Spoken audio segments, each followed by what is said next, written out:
Now before the feast of the Passover, when Jesus knew that his hour had come to depart out of this world to the Father, having loved his own who were in the world, he loved them to the end.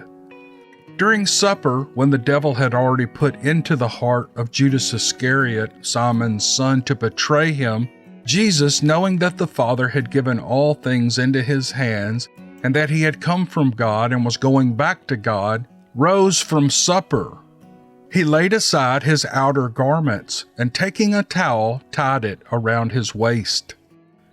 When he poured water into the basin and began to wash the disciples' feet and to wipe them with the towel that he had wrapped around him, he came to Simon Peter, who said to him, "Lord, do you wash my feet?" Jesus answered him, "What I am doing you do not understand now, but afterwards you will understand." And Peter said to him, "You shall never wash my feet." And Jesus answered him, "If I do not wash you, you have no share with me." And Simon Peter said to him, "Lord, not my feet only, but also my hands and my head." And Jesus said to him, "The one who is bathed does not need to wash except for his feet, but is completely clean. And you are clean, but not every one of you." For he knew who was to betray him, and that was why he said, "Not all of you are clean." When he had washed their feet and put on his outer garments, he resumed his place, and he said to them, "Do you understand what I have done to you? You call me teacher and Lord, and you are right, for so I am. If I then, your Lord and teacher, have washed your feet, you also ought to wash one another's feet. For I have given you an example, that you also should do just as I have done to you. Truly, truly, I say to you, a servant is not greater than his master, nor is a messenger greater than the one who sent him. If you know these things, blessed are you if you do them. I am not speaking of all of you. I know whom I have chosen. But the scripture will be fulfilled. He who ate my bread has lifted his heel against me. I'm telling you this now before it takes place, that when it does take place you may believe that I am he.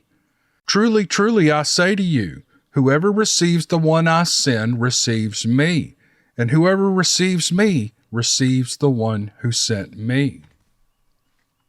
After saying these things, Jesus was troubled in his spirit, and he testified, "Truly, truly, I say to you, one of you will betray me."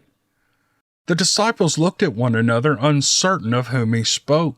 One of his disciples, whom Jesus loved, was reclining at the table at Jesus' side. So Simon Peter motioned for him to ask Jesus of whom he was speaking. So that disciple, leaning back against Jesus, said to him, "Lord, who is it?" Jesus answered, "It is he to whom I give this morsel of bread when I have dipped it."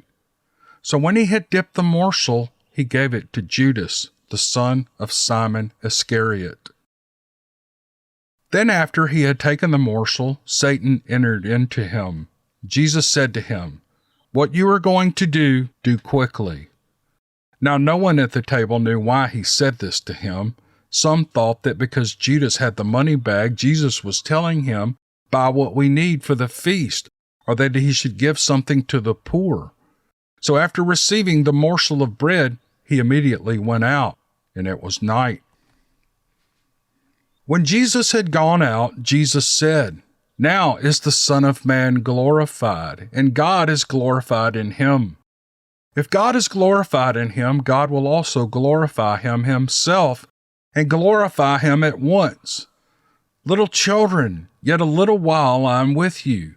You will seek me, and just as I said to the Jews, so now I also say to you, where I am going, you cannot come. A new commandment I give to you, that you love one another. Just as I have loved you, you also are to love one another. By this all people will know that you are my disciples, if you have love for one another."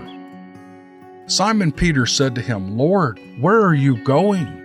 Jesus answered him, "Where I am going you cannot follow me now, but you will follow afterward." Peter said to him, "Lord, why can I not follow you now? I will lay down my life for you." Jesus answered, You will lay down your life for me? Truly, truly, I say to you, the rooster will not crow until you have denied me 3 times.